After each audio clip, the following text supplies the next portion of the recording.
Hey YouTubers, it's Charlie. So this week on Gotham, we got to see the beginning of what's going to be the Arkham City storyline this season. It's going to serve as the battleground for the war between the powers that be, all the big organized criminals in the city. Everyone that played the Arkham games is going to have a lot of fun with this, just as a point of interest. Generally, I'd say it's like the second coolest place you could possibly visit inside the city next to the Batcave, which we learned in Dark Knight is technically not inside Gotham County. Stupid know-it-all, Two-Face. There's also some huge Robert Downey Jr. and Batman vs. Superman related news that I'll talk about at the end of the video. But careful for spoilers if you haven't seen the episode yet. I'll wait just a sec. Okay, ready? Here we go. Top 5 moments. Number 5, the Penguin stops by. This explained a lot of the questions I had after the last episode with the whole Gordon-Barbara murder mystery plot. Penguin used a fake name, so they're just going to keep him a secret until it blows up in their face, which it will. There is no dirty secret in the Batman universe that will not eventually blow up in your face. Based on the way the action played out, their partnership right now seems like it's more about the Penguin using Gordon to get rid of his trash, rather than Gordon taking advantage of someone on the inside. Amongst all the Batman villains, the Penguin really is a crime whisperer. The Riddler kind of is too, but his character isn't quite at that point in the story right now, so I'm interested to see if Edward Nygma eventually starts to learn about this big Penguin superplot. I'm sure he'd have a pretty amazing chart plot too, just like the Penguin has. Number 4, Fish Mooney and the sexual politics of Gotham. I kept trying to find comic book Easter eggs in the singers that she was auditioning, but all I could find was a villain on Batman Beyond named Spellbound. That was the song that the second singer was singing. Making them fight to the death though kind of reminded me of Heath Ledger in Dark Knight. 2 candidates, 1 opening. I understand why they wanted to spend so much time in that seduction scene. It felt like a little too much though. I guess they were just trying to make it extra sexy, but it felt a little awkward. Like, I feel like the singing was sexy enough, like they could have just left it at that. Not that I'm complaining, I'm not going to complain about Jada Pinkett Smith kissing other women. Fish Mooney is just trying to find a woman to use against Falcone because she got rid of the last one. If you remember, he mentioned the accident that happened to his last girlfriend, so she's gone. Number 3, No Country for Old Batman Villains. I think we can safely assume the Penguin is the one who hired Gladwell. We already know he was the one who trashed the restaurant. That was what the bit with the cannoli was at the end. He was just getting rid of the hitmen that he hired to trash the restaurant. Gladwell wasn't a villain from the comic books, even though he did take one of the victims to Arkham. Now that they've got like an extra 8 episodes in this season, they'll probably just rewrite all the episodes that they haven't shot yet to extend the Arkham storyline. It just means we're going to get to play in that area a lot more, which is going to be a lot of fun. I feel like as we watch the Penguin slowly kind of rise to power, the evidence that he killed the Waynes just keeps stacking up. Based on what Bruce said, their murder had something to do with the Arkham City development. And who have we seen staring at a plotted map of the city with Arkham at the center? It's almost like the Penguin is creating this war for Arkham as a way to clear a path for himself. Like, he just wants all the most powerful crime bosses fighting each other, and when the dust settles, he's going to assert himself. As an up-and-coming evil genius, it's just more economic for you to get your enemies to destroy each other rather than to take them on directly. Number 2, Bruce Wayne, world's greatest detective in training. I totally will not be surprised if he ends up connecting his parents' murder to Arkham and the war that's going on, and the Penguin. Gordon would obviously be the one to handle the dirty work, but solving the mystery would be a big way to keep the Bruce character involved in the larger story in an important way.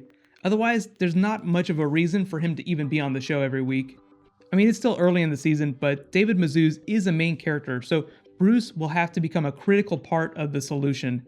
And because he's a tiny-sized Batman right now, he's a mini Batman, the best way for him to help is via detective work.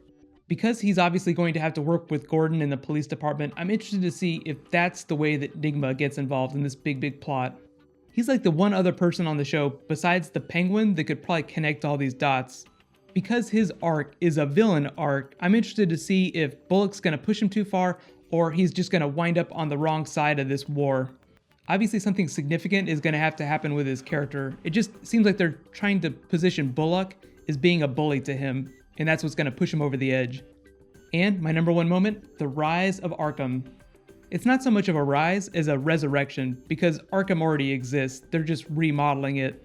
But here's what's happening. They're going to rebuild the asylum, obviously Arkham Asylum, very famous, very awesome. Everything else around it, they're going to turn into a dump, pretty much. That's the bad part. The original plan was to gentrify it, just make everything nice and shiny. Arkham was supposed to be this shining example of hope at the heart of the city, but now obviously it's headed in the opposite direction. It's turning into the Arkham we know and love, the one that cranks out supervillains, the Harvard for psychopaths. The origin story they're trying to tell with Arkham will just explain how all these Batman supervillains like the Joker, Hugo Strange, Scarecrow come from Arkham. Like, what happened there to turn it into a revolving door of supervillains? I cannot wait to see the gothic nightmare that they're going to turn it into. Based on the timelines too, I feel like Gotham's season 1 is going to end around the same time Arkham Knight is being released.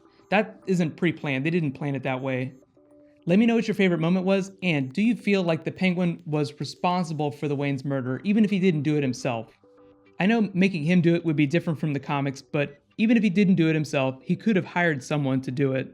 Overall, I gave the episode a solid B. I love the Arkham storyline, but I feel like they're getting bogged down trying to service too many side characters. Like the Gordon Barbara plot and the other minor villains are just kind of weighing down the story. What I'd like to see is them just drill down more on the core characters, like the Penguin, Maroni, the Roman, Bullock, and Gordon.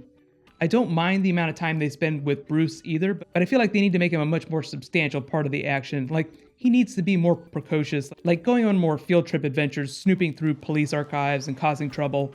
I feel like Selina Kyle would be of great assistance in this area. I'm still waiting for my Batman Catwoman scenes. I just feel like right now the show is trying to be super serious with the villains poking eyeballs out, and it's not letting the characters have any fun. Let me know though, what do you guys think? Do you like Gotham dark and gritty, or do you want to see some more humor? Like, it doesn't have to be campy humor, but I feel like it's a little too serious right now. Someone just needs to blow some steam off. So next week is episode 5. Victor Zsasz is coming back. Be sure to subscribe to get my video. I'll post it right after the episode airs next Monday. The other really big news though is that Robert Downey Jr. just joined Captain America 3.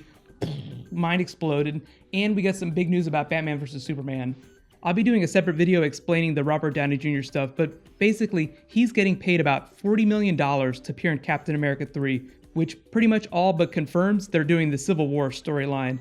Again, there's a whole lot more going on with that story behind the scenes. There was like literally a war to get the movie made with all the executives. It was this crazy real-life Marvel Civil War. The Batman vs. Superman news is just that one of the producers explained the Wonder Woman storyline. They basically said that they're doing the New 52 origin story for her.